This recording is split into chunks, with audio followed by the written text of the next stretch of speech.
What is up, motherfuckers? Welcome to this latest episode of Fuck This Week. This is, if you're just tuning in for the first time, it's sort of like these are little mini episodes where I just sort of talk to myself and try to make sense of the senseless, of the stories that we've got through each of these weeks. Feel like we're scraping further and further through the barrel and into the basement, and just like, do you know what I mean? Like when it started going a bit haywire in 2016, I think we all thought, well, this has been a bit of a weird year. Anyway, can't wait until 2017 comes up. In fact, like, I even remember people saying shit like that, like, well, it's been a hell of a year, but I'll kiss goodbye to 2016 with a smile on my face. Oh, fuck this year. And now here we are. 5 years later, and we've graduated from fuck this year to like fuck this week. You know, I thought we'd turn a new page at the end of 2016, but no, actually shit has got worse, more compressed and more frequent. So yay for Britain. On that cheery note, welcome to this episode. Today we're going to be talking about a few of the news stories that have come out, as I say, like the last few days. I've been listening to a lot of conservative radio this week.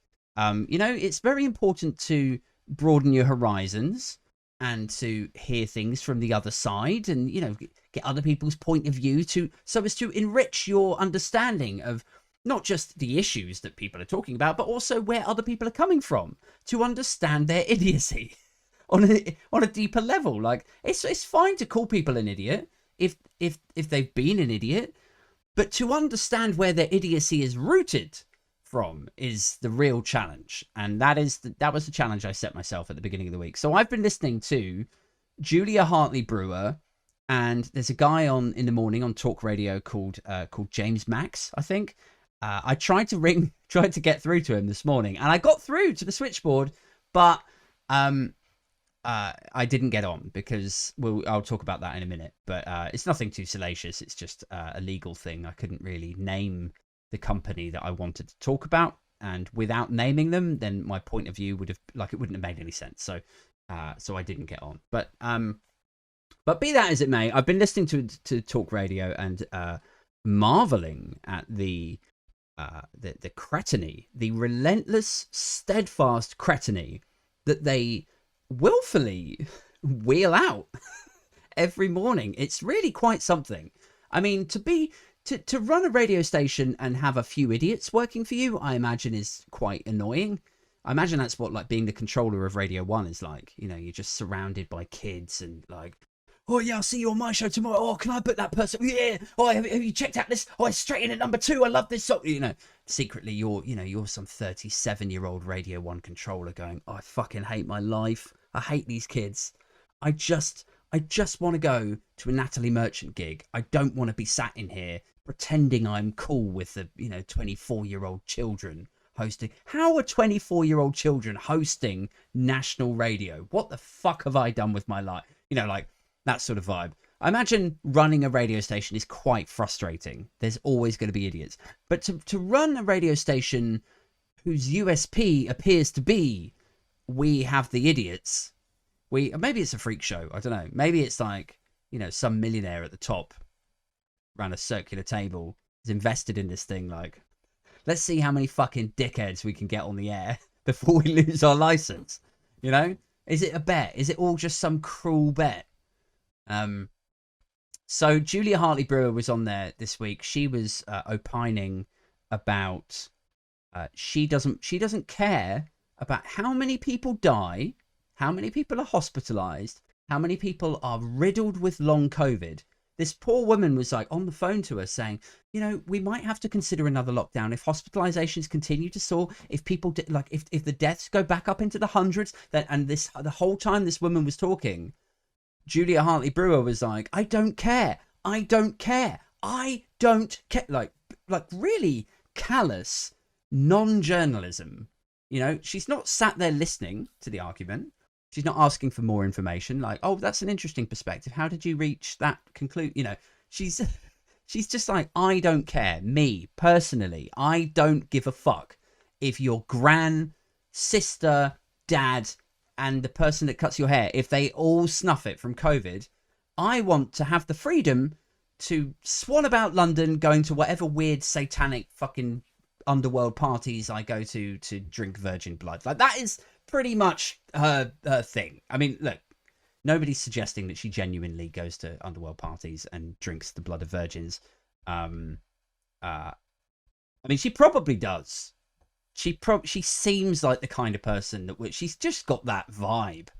You know, she's just got that sort of, she wears a little pearl necklace. She's super conservative, like high chest line, like neckline thing, like never any, you know, cleavage on, like she's so uptight, like tightly wound conservative with a small C. If she was American, she'd be one of these people that sat on like the parish, like of a Baptist church and, you know, never put a foot wrong and criticized, and she'd be anti-abortion and, you know, like that type of person. But then it's always that type of person that's secretly up to some fucking shady shit, you know? Like I always had this mentality of, you can have your vices, but because like you're always going to have your vices, right? So if you're one of these people who opines and emphatically demonizes other people for their vices, you know, whether it's that they like drugs or that they visit prostitutes or that they, you know, do God knows what. If you're somebody that judges people out loud, stands up on a pedestal behind a podium and says like, these people are disgusting, they're a blight on our society, I can almost guarantee you've got some shit fucking under the covers there. Like it's, you know, it's like the sort of equivalent of a priest who preaches and judges, and then it turns out that he's fucking all the choir boys, you know? I get that sort of vibe. Like, obviously, she's not a priest, and she's not a man, so chances are she's not, like, some sort of weird paedophile. But that's why I'm leaning into the drinking virgin, but I could see her... She's that sort of person. She just is. I can, you know, you're not supposed to judge a book by the cover, but sometimes the illustrations on the front cover of a book are so fucking accurate that you can draw a fairly solid conclusion from the front cover of a book. And when I see the front cover of that book, I think, how is this book not titled "The Cunt That Drinks the Blood of Virgins"? It's just, she's perfectly typecast, is all I'm saying. If they make a movie of the book, she's in the lead role. All right, that's all I'm saying.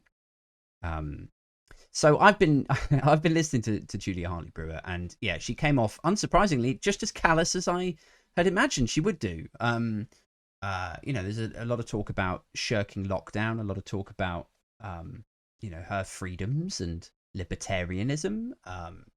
There was a guy on the other morning, James Max guy, and he was talking about refugees coming across the river, across the channel, sorry.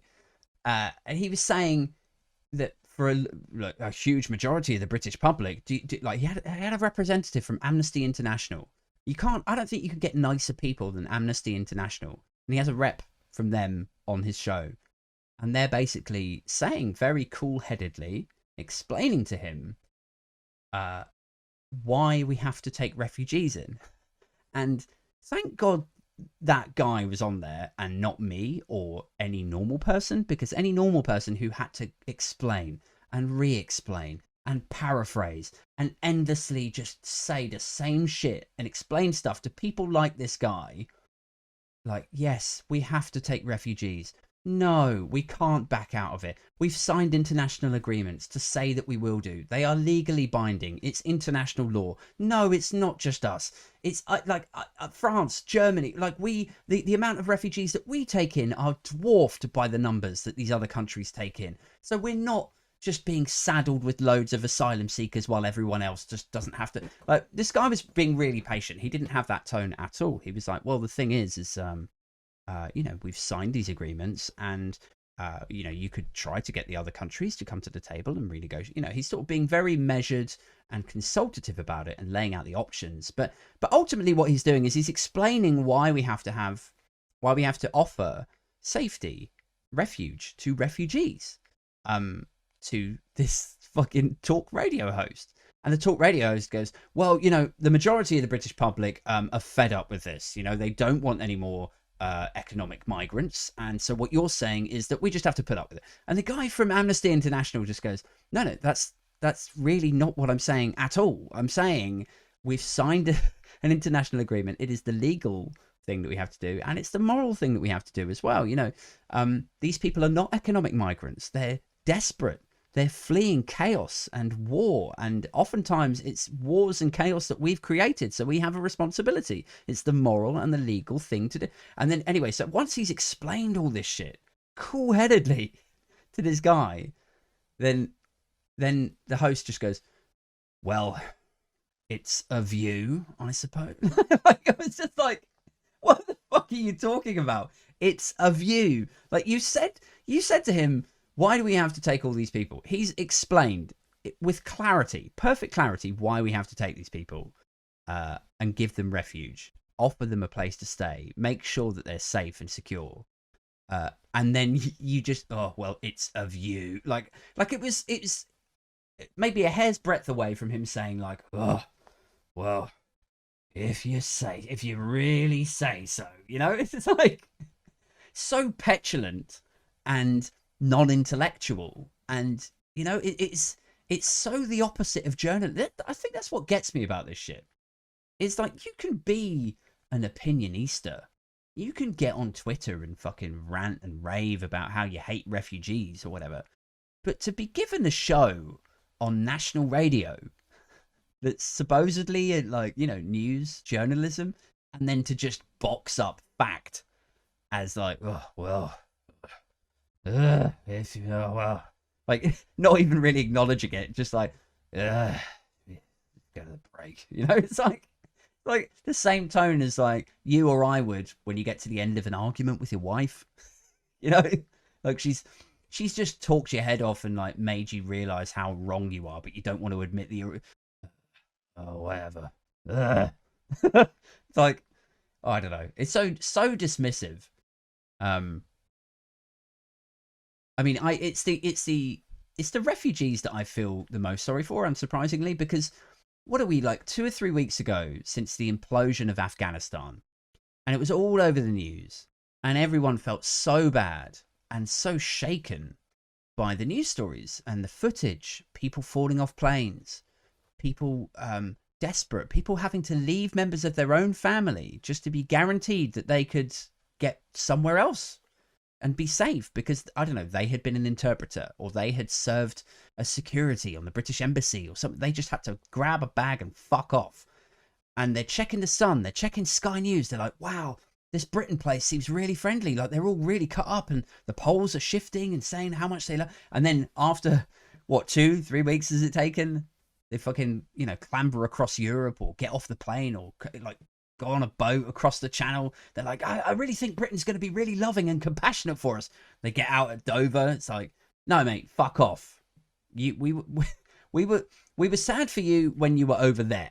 That sadness lives exclusively in Afghanistan. But once you come over this way, no, don't get it twisted. We will harpoon your fucking dinghy. You are like, no, like we feel bad for you when you're there. When you're here, it's straight into some disused army barracks with no facilities, no like nappies, no soap, no, you know, it's so dark and so weird and hypocritical and paradoxical, like how we can shift on the news agenda from being like, oh my god, it's so terrible, have you seen the images, have you seen the videos, it is absolutely heartbreaking what is happening to those poor families over there. Hey, did you see a couple of them just rocked up in Dover? Oh, well, fuck them. No, set fire to them. No, we're not having that here. I'm sorry. No.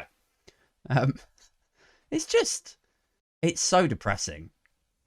The other story that they did was about KPMG, right? And this is the one I phoned up for because I used to work at KPMG, and I'm sure they probably don't listen to this podcast because out of the 100 or 200 people that tune into any given episode, the chances are pretty minimal that one of those would be working at KPMG. But I don't give a fuck. I'll just tell you my experience from when I worked there, right? And as far as I'm concerned, this is my lived experience, all right? You can say it didn't happen. You can deny it or call me bitter because I left. I basically left there before I was going to be fired.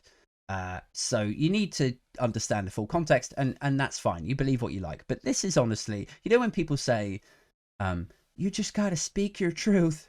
Like that vibe. I'm speaking my truth, right? This is what I had when I was there. So the news story on Talk Radio was about KPMG, and they've announced this initiative that they want a third of their workforce to have come from working class backgrounds. All right? Let that sink in for a minute.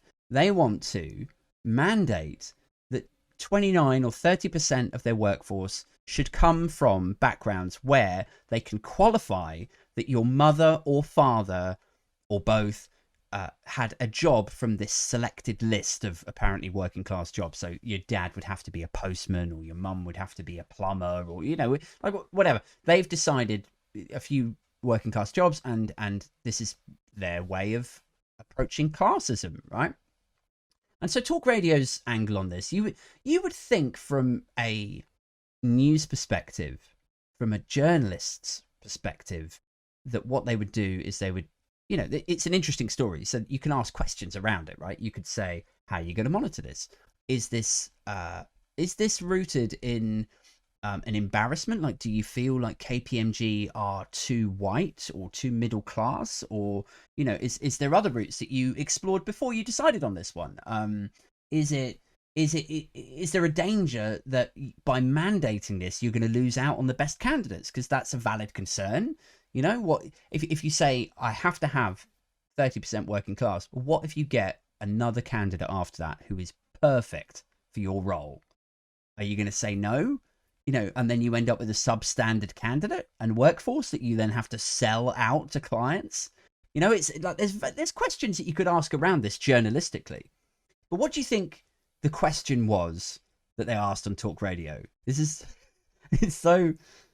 so Talk Radio and like right wing, and like I described it on a TikTok this morning as, it's if you describe Talk Radio as right leaning, that is a generous way of describing it, because really what it is flag wanking brain bin. Like that's what Talk Radio is. It's a flag wanking brain bin that tired lorry drivers and people like me, knackered fathers, get in their car in the morning, drive to the gate, and they just shove it on, and it's just cancer. It's like, oh, why the fuck am I listening to this vitriol and hate, like, coming out of my speakers, bleeding into my brain, and just disrupting my thoughts and feelings and emotions for that's how I start my day.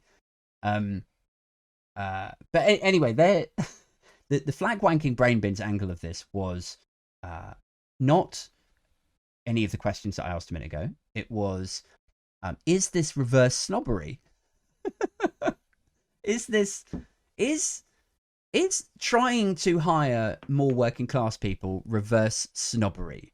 That was the angle. Now, I think Talk Radio have got a lot of fucking balls putting a topic like that out with that angle on it, because this presenter, this James Max guy, I googled him afterwards, and yes, he's privately educated. So he's come up through private school, and he's gone to some university, and then he's got, an internship, and he's ended up on Talk Radio after, a no doubt illustrious, very rewarding career being a journalist in probably a couple of tabloids or a broadsheet. And now he's on Talk Radio. So his life as a middle class person that was privately educated has served him incredibly well. And now he's on there wondering if, maybe this is reverse snobbery. Maybe this is, it's like if you gave jobs to 30% working class kids, and he thinks that there's some sort of bias or prejudice there, like, oh, you're being prejudiced towards middle class. But like, since when did Talk Radio or this guy, or like any of these right-leaning pundit fucking wank socks, when did they ever start a sentence with like, yeah, we need to talk about bias, we need to talk about prejudice, guys, there's a lot of prejudice out there and we should really address it. I'm going to talk about that on my show tomorrow. How can we fix prejudice? No, they never fucking do that. What they do is they wait for something like this to come along, and then they cherry pick a sort of a way of discussing this shit, but they cherry pick a sort of left-leaning approach to it, where it's like, well, the left are always talking about bias and prejudice. Well, This to me sounds slightly prejudiced. What do you guys think? Call me now on 0344 blah blah blah. You know, so I mean, I laughed out loud when he said reverse snobbery, because it's like, you know, if you really are looking at this like you're being attacked, like you're a middle class guy and you're worried that your son Hugo is, you know, he's gone to private school and it's a feeder school for Oxbridge. So he's all set up to go to Oxbridge. And then when he gets out of Oxbridge, guess what? He's going to do an internship.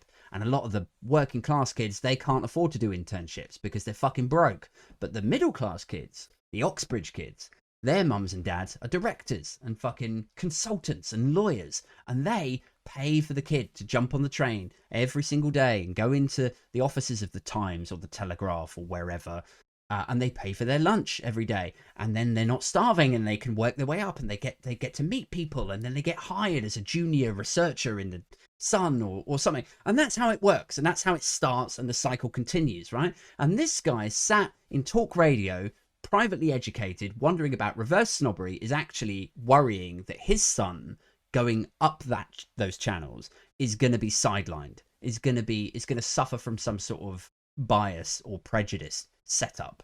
But it's like, number one, it's like 30%. You still got another 60% fucking advantage, you dickhead. Like, what the fuck are you talking about? And number two, it's like, why is it that when it's an initiative to address inequality like this, even modestly, why is it suddenly then a talking point? Why is it not a talking point, you know, 5 years ago or 10 years ago, before the times when anyone was talking about unconscious bias, and hiring processes and prejudices? It's so weird and transparent. It's like, oh, okay, yeah, let's talk about prejudice. Sure, that's what you want to talk about. You fucking bellend. Is this reverse snobbery? Because personally, I think that's disgusting. That was literally his words. He's disgusted by reverse snobbery. But only by that very, very specific sect of prejudices. Every other prejudice is fine. But that's when it gets too far. It's like, you know, I'm not really on board with racism and misogyny and all that. But I tell you what, if you start actioning some reverse snobbery, that, Aid, is where I draw the line. That's when Mr. Nasty comes out. Anyway, I really feel like I've beaten that point into the ground now. Perhaps we should move on. I will say this for KPMG. When I was there were some dodgy things that happened that I still think about. But there were also some good things, you know. Like, I worked there, I think, 10 or 12 years ago, something like that. And they were talking about unconscious bias before anyone else was talking about unconscious bias, in my memory. I don't remember that term in, like, my social periphery before the moment somebody told me about it at KPMG, and then we all went to this sort of very corporate workshop, and we learned about how, like, if you sit in an interview with someone and they're attractive, you are infinitely more likely to like them and employ them. And you know, the whole thing with unconscious bias, right, is that you like people like you. So if I sit in an interview and there's somebody who sounds like me, you know, he's from Southern England, home counties, but he went to comprehensive school and he taught himself how to code, and like, I'm more likely to warm to that individual. And that was something I learned there, and I'd never heard that before. And in the years immediately afterwards. It's only in the more recent years that it's become a very sort of infamous or famous thing. So there was that was cool. And they said, you know, they talked a good game on diversity when I was there, but I remember walking, you know, floor to floor throughout Canary Wharf, and it was full of white middle class men, mostly, apart from HR. You know, there was a few women in the HR department, but then it's like, and the odd, you know, sort of woman consultant, but for the most part, very male dominated, very white, very middle class. And they would give themselves a huge pat on the back. They'd fucking blow their own dicks about diversity if they hired a black guy or like an Indian girl, or, you know, like a real box ticking exercise. But I always wondered, like, you know, these people are not, you're not, like, what fucking problem are you solving if you hire a black dude whose parents were lawyers and then you hire an Indian girl who went to an international school because her family are incredibly wealthy over in India. Like, you've employed some different races and colors and creeds, and that's great. That's a step in the right direction for sure. But you're not solving the fundamental issue of giving people a shot who wouldn't have had a shot, of giving people a leg up. Like, it should be class based, and that's, to that extent, I think maybe they do deserve some a round of applause for at least trying to solve this issue and actually implementing an initiative. I don't know if it will be successful. I'm hugely cynical about this sort of shit, because it's like, what's the name of that issue? Not issue. What's the name of that initiative that they put in America, where they mandated that you have to hire X number of black employees? And the idea was that even if the black employee wasn't a perfect candidate for your role, societally it would be better, because as black families started to be involved in the workforce more and get better jobs, then it was called something action, affirmative action, is that right? Somebody will correct me on this, I'm sure, but basically the idea was, if you've got 10 candidates and 9 of them are white and 1 of them's black, and the black guy is just a little bit unsuitable compared to the best white guy there, you still have to employ the black guy. That's what I'm led to believe it was. I don't know if that, I don't know an awful lot about this, but that's my understanding of it. And it's mostly informed by fucking American History X and a Chris Rock stand-up routine. So fucking go me with my research. But but I feel like, if indeed that was the mechanism that they were implementing in the States, I think that generated a lot of problems and a lot of resentment from people. Because imagine if you worked really hard and you went for a role, and then you found out that the role had been given to somebody else who was less suitable purely on the basis of their background. Like, I'd be pretty pissed off, and it would take strength of character for somebody to say, I accept it on the basis that we do need to fix these problems in wider society, when you know that you've lost out maybe on a 20k pay rise or a 50k pay. You know what I mean? Like, it would really, that would really smart, Oh God, I really thought I was going to be able to get that fucking Porsche, but well, I'm just really happy I'm so happy for that guy that got it. But so I don't know if these initiatives are necessarily perfect for addressing the problems. I mean, really, the issue is the feeder schools and the universities. You need to pan out a little bit on these problems. Like, it's great when corporate entities, global conglomerates like KPMG get involved and try to take the lead, and it's good for them from a PR perspective, I think. But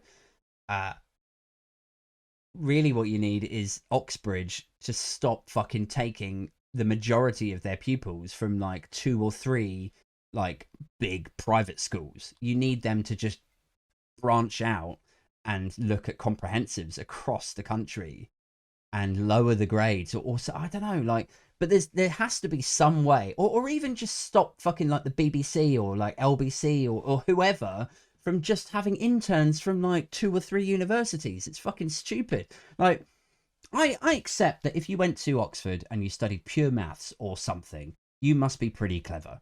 Great. And you should have opportunities in front of you.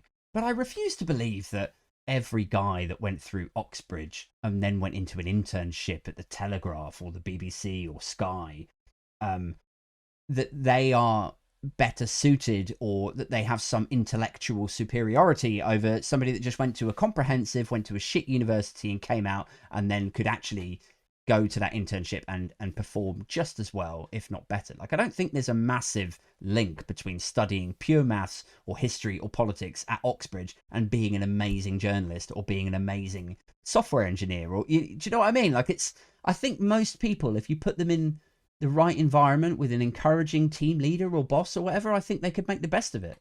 And Boris Johnson is a fucking testament to that. Like, here's a guy who went through Eton and Oxbridge and then the Telegraph and so on. The guy is fucking shit. He's so incompetent and self-serving Are you really telling me that somebody that went through a comprehensive and a shit university couldn't have done a better job than him at the Telegraph or as Prime Minister? Because if you think that, I don't know what to do with you. You are really through the looking glass if that is the case. Anyway, back to KPMG. KPMG was fun, man. But here's some shit that happened while I was there. So the unconscious bias thing was good. They asked me to do an assessment center. They were short on graduates. It was about 12 or 15 graduates that they wanted to hire, something around that number. And so I had to run an assessment center. And if they want to hire 12 to 15 graduates, that means they have to interview 3 times that number. And it means they have to review the CVs of 5, 6, 7 times that number, right? So you're talking about a hefty chunk of fucking young people. And I mean, I could go off on a tangent here about the differences between, like, when you interview 40-year-old software engineers and they don't get the job, they actually take it on the chin pretty well. They're like, oh, man, all right, okay. Oh, no, I understand, fine. When you interview 23-year-olds and they don't get the job, it is an affront to their ego. They've never dealt with such rejection before, and they have full-on fucking meltdown. Like, I had a guy on the phone. I was like, oh, well, maybe I shouldn't go off on a tangent about this, but basically he had a fucking meltdown on the phone to me. It was really awkward. Anyway, let's not go down that route, guys, because it's just gonna get a little bit dark if we do that. I'll stick on this assessment center story though, because this director, he goes, yeah, we need to hire about 15 graduates, and I said, okay, is there any criteria that you want to stick to? And he was like, yeah, I'll give you a list of universities that we take people from. I'm like, okay. And now, like, I think back to that, I'm like, that feels shitty, you know? What if you went to a university, you worked your ass off, you got a first, but then it's just not on the list? But then they would take someone with a 2-2 from, like, Reading.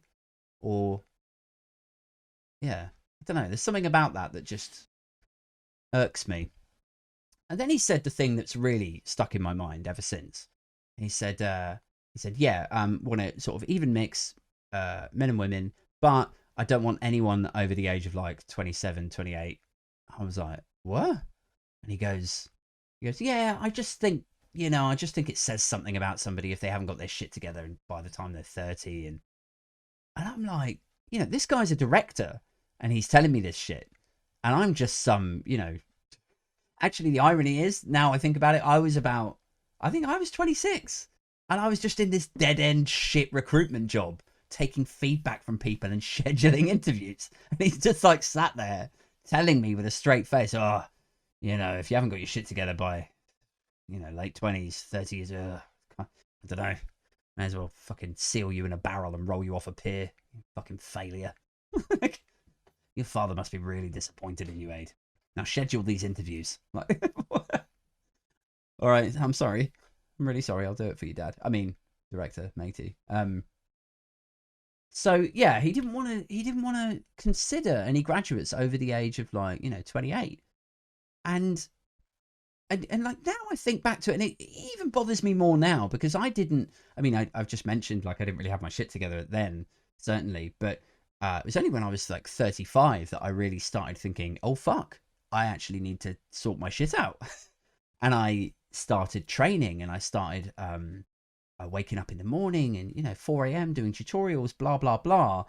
And I managed to turn some shit around. And I'm not saying that toot your own horn. I'm just saying that for many, many people, they light a fire under their ass when they become a parent, or maybe their kids become of an age where they've got freedom to study and to progress their careers, and so they're joining the workforce again at age 30. But in this guy's mind, he's just like, nah, fucking scrap heap, fuck him. It was so narrow-minded and prejudiced and biased, and all of these things that KPMG would absolutely emphatically deny that they ever were, especially with announcements like this, this working class initiative. But that was my experience of working there. I will say this, and I think I alluded to this at the beginning of this episode, that I was objectively shit at that job. So I appreciate that, revealing some of this shit now, is going to come off like some sort of embittered employee, and I get that, and that's fine. But this is genuinely that did happen. Anyway, oh, mate, I could talk for hours about recruitment scandals. I really could. One time, I was working with an agency, and the idea was, right, if you've never worked in recruitment, how it works is you have a supplier list of like 8 or 9 different agencies. Now, you're going to have to stay with me on this, so pay attention, right? You have 8 or 9 agencies, and they all work the same role, and they all submit 2 CVs each. Then I review them, and I forward on the best 4, okay? Best 5, maybe. And then the hiring manager, the guy who actually wants to hire someone, he chooses the ones he wants to interview, and then we go on from there.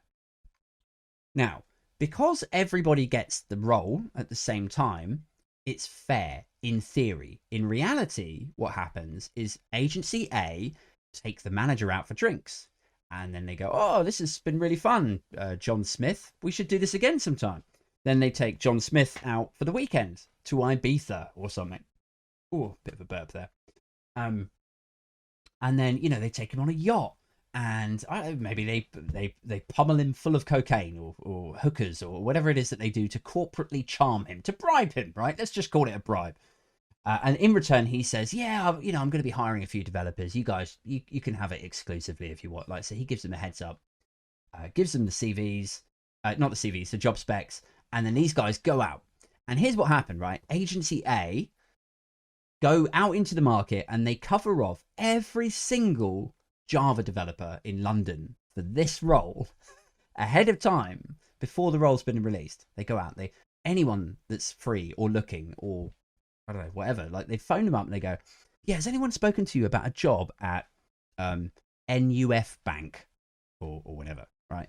And then they go, no, not yet. And they go, oh, wicked. Okay, well, if anyone else phones you about a job at NUF Bank, just tell them that you're being represented by agency A. And then you go, yeah, okay, great. And then you think, this sounds like a great role. I'm being put forward for this amazing role. Now, because they've got their heads up on it, maybe a week or 2 weeks in advance, and they've covered off all of these candidates, then the role comes to me and I release it. And it goes to all of the agencies, in quotes, at the same time. Now, agency B, C, D, E, and F go out into the market at that point and try and find candidates. And they phone around and they say, yeah, hi, is that John? Oh, great. Yeah, John, I've got a wicked role for you. It's a NUF Bank. And John says, oh, man, no, I'm already being represented for that. I've been submitted. And they go, huh? It's literally just come out. And John says, yeah, I know. Well, I spoke to agency A already. And they go, that's weird because you're the 79th candidate that I've spoken to, John. And they all say they're being represented by by agency A. And like all of these agencies are scratching their heads going, how have they covered off, I don't know, 100 candidates, 200 candidates in an hour? It's only been live for an hour. So obviously, you know, it's dodgy, it's shady as fuck. But here's the kicker. Here's the real nasty part of it.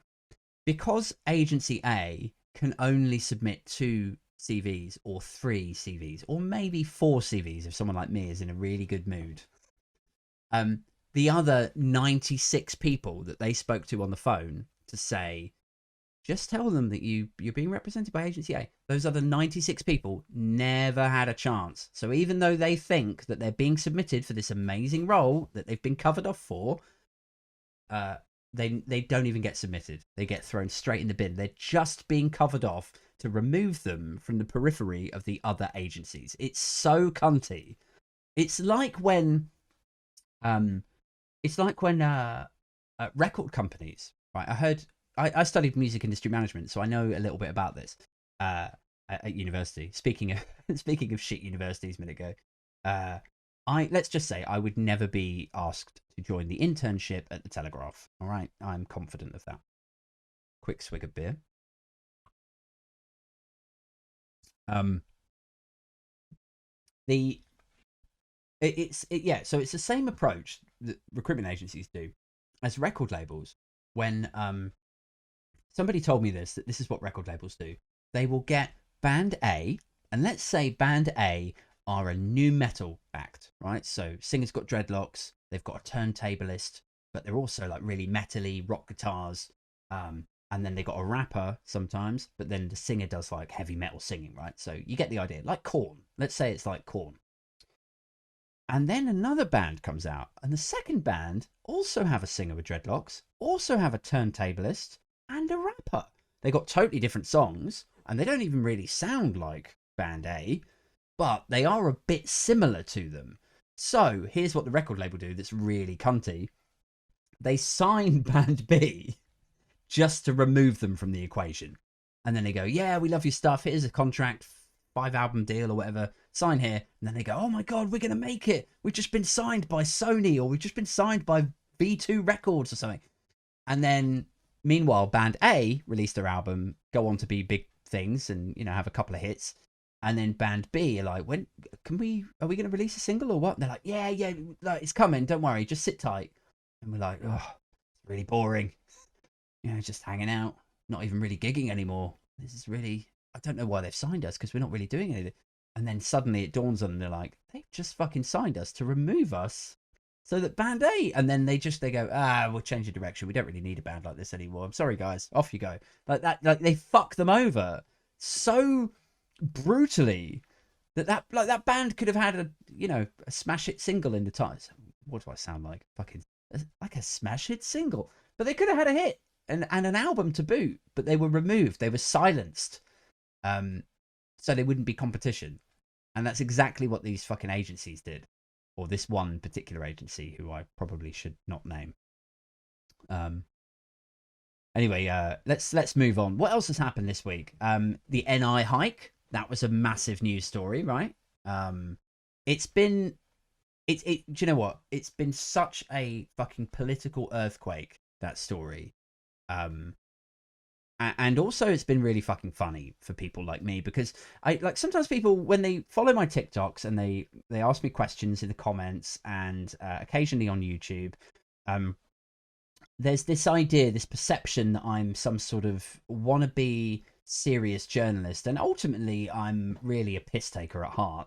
I like to sort of muse over things and psychologically examine ideas and and explore things, but if I can find a funny way of communicating it instead of sounding intellectual, I'd take the funny one any fucking day of the week. And this NI hike is, I mean, it's right. It is upsetting because none of us want to pay any more tax. And if we do want to pay more tax, we want it to be outlined in a clear, concise, and honest way, right? I don't have any problem paying more tax if I know that it's going towards the thing that needs the money. And social care is obviously top of that list. My problem with it is the incompetence and the dishonesty. Like, if you're going on the campaign trail and you either don't understand how the exchequer works, but you're pretending that you do, that is a problem. That's where I get off the train. If you're going on the campaign trail and you understand how the exchequer works, but then you're pretending that it's all going to be fine, that you won't have to hike taxes, but actually then that is also a problem. Both of those types of politician are fucking gross. And there's not a lot of wiggle room for somebody like Boris Johnson or Rishi Sunak to pretend that they're not one of those two types of people. So it's my issue is with, if you're going to go on the campaign trail and say shit like, oh, same old Labour, where's the money going to come from? The magic Labour money tree. If you're going to say shit like that, you should have to be held accountable when your own foresight and forecasting and economics is pulled to pieces and people are like, I thought you said there weren't going to be any tax hikes. I know, but it's just it's like, that's my problem with it, is that on the right, they look at this shit like, oh, well, everybody does it. They all fucking lie, don't they? What are you going to do? On the right, they're very forgiving for somebody like Boris Johnson, his incompetence, his dishonesty. On the left, when they come out with a manifesto and they say, we might have to raise taxes, we might have to plug a gap for this social care stuff, then on the right, then they're like, oh, bloody Labour, look, Labour always raise tax. Do you know what I mean? Like, it's, you can't fucking win. When you're talking about tax hikes like this, and by dishonesty and manifesto commitments, and this week has been, oh fuck me, this week has been a doozy for manifesto breaks. It's been I mean, what are we looking at now? We're looking at well, let's run through them quickly. So they said, I think it's 40,000 new nurses, might have been 30,000 new nurses. And no, that's not happening. They already pulled that apart. This is a couple of months ago. They were like, how many of those are new nurses? No, fucking none.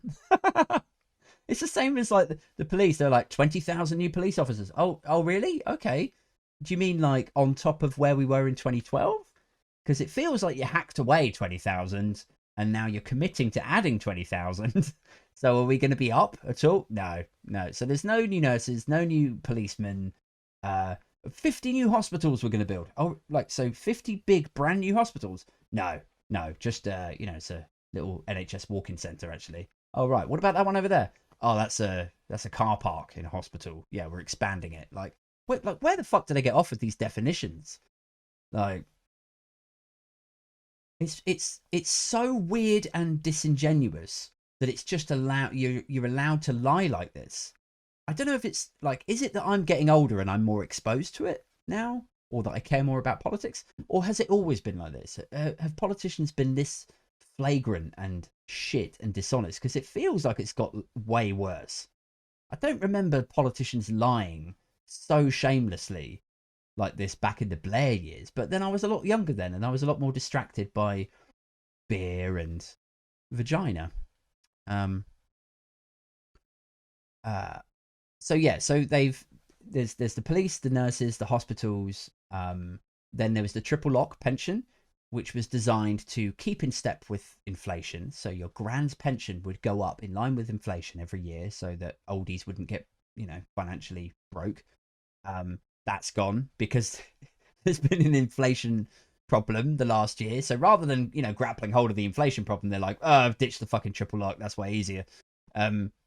And now there's the fucking tax hike. It's. I mean, a lot has been said over the last couple of days about why the fuck are working people having to pay to keep old people when old people voted against young people in the Brexit referendum and made it. I really think there is something to that. It's like you've got this whole generation of fucking boomers who are very happy to dismiss everyone's concerns when it's young people. It's just like, oh, you fucking young whippersnappers. You just need to keep your head down, work hard, stop moaning, just like we did in our day. Like there's a real dismissive mentality, at least in popular culture and journalism from that generation. And now, following that, there's this expectation that younger people who are all working are supposed to cough up more national insurance to keep these motherfuckers in a nursing home and keep them looked after. And there's a real shitty, cunty part of me that wants to go like, I thought you said that, you just keep your head down and work hard. I thought you said that like young people just blow their money on fucking iPhones and Netflix and Deliveroo and shit. And actually, if you just keep your head down and work hard, you too could have a roof over you. I really just want to turn around and go like, stop blowing all your money on avocados, Gran, you dumb daft bitch. Like there's a real unresolved, petty part of me that is like, I don't see why a generation who have reacted to Brexit and like youth unemployment and the housing crisis and pick any social issue that would require some input from the older generation, and at every single juncture they have fucked us over. And so it's really difficult for people between the ages of like 16 and let's say 50 to really give much of a fuck and to swallow this idea that we should be like, oh, I see. Well, look who's come fucking crawling back looking for a roof over their head. Like, and now you want me to cough up this extra money? Well, great. I mean, I suppose I have to, right? Like, we all have to. It's so, I don't know. Like, there's a bit coming in from the right hand side of me that's just like, motherfuck your grandma. Like, did she vote Brexit? Okay, and did she help at all with the housing crisis? No? Okay, well, tell her to go fuck herself. I'm sorry she's your gran. I'm sorry that, I'm sorry your grandmother's a cunt and doesn't care. I'm sorry that you love playing cards with her every Sunday. But also, it is exactly people like your grandmother who have consistently caused problems for younger people. It's like, you know, to put it really crudely, it's a bit like, you know, imagine an old man just being like, housing crisis? No, well, you just got to stop spending your money on fucking avocados and iPhones, you young whippersnappers with your fucking Deliveroo. Like, why don't you ever just keep your head down, fucking work hard, just like I did, like that. And then when they vote for Brexit, and then you lose your fucking job as, like, I don't know, a fisherman or a car manufacturing like, Dad, Granddad, my fucking livelihood is gone. What the fuck am I going to do? And then they're just like, oh, I don't know. But while we're on the subject of what am I going to do, what am I going to do about a nursing home? Could you foot the bill? Like, that's how it feels societally, generationally at the moment. It's sad. I know it's sad. I mean, I don't really have any grandparents. I've always been light on grandparents, so maybe that's my callous, you know, like, it's not something that really affects me massively. But I think, you know what, if I did have a grandmother or a grandfather and they were like 90, 95 years old and they were all fucking blighty, waving flags, harping on about how amazing Brexit is, I think I would probably fall out with them. And I probably would, you know, if it threatened my livelihood and I couldn't convince them that they'd done something wrong, and every time I complained to them about the price of houses, they just dismissed it as though not treating myself to an avocado on toast was the problem. Like, again, it's just dismissiveness. It's such a flattering story to tell yourself if you're in the older generation, that, like, rather than having to tell yourself, oh shit, I bought a house for $5,000 a few years ago, and now it's worth £800,000, and all of that equity that I'm holding is the same equity that my son or my grandson is now being asked to front to get on the ladder, but I don't want to give that up. I'm a huge beneficiary of a wave of equity growth, but fuck everyone else. This is just me investing smartly. That's what it is. I'm an incredibly shrewd investor. You know, like, you don't want to tell yourself the actual truth, which is, you know, I'm a huge beneficiary, and actually maybe I have some responsibility here to help the younger generation. So they just sit on their fucking money, and then when, do you know what? I'm boring myself going off on a rant about this, but you get my point. There's a real disconnect between the older generation and the younger working people. Yeah, I don't have a solution for it. I thought COVID might actually help solutionize that problem. Thought, you know, maybe there was some justice in the world. Like, your grand's like, I'm sorry you can't get on the ladder. I'm sitting on a fucking 900 grand pension pot right here. This house that I shrewdly bought. Like, meanwhile, the son and the grandson are like, yeah. Don't go out with your mask, Gran. You're all right. It's all right. It's all a hoax. Maybe that's how the hoax shit started. It's just like younger people. It's always young. It's always men about like 40 years old on the news as well. That's where it started from. We fucking figured it out. There we go. It's 40-year-old men who are fed up of not being on the ladder, trying to make it look like a hoax, not wearing a mask, so that then their mothers and fathers will be like, oh, well, yeah, Hank says it's all a hoax, so maybe I'll go out without a mask. Then they snuff it. Hank inherits the house. Boom. We've cracked the case, guys. Right, on that note, let's leave it. I'm going to go in and check on my children and my girlfriend. Thanks so much for tuning in. There'll be another episode out next week, and hopefully I'll get a guest on again soon. Somebody to muse over either the week's bits and bobs with, or talk about tech and dystopia and politics and so on.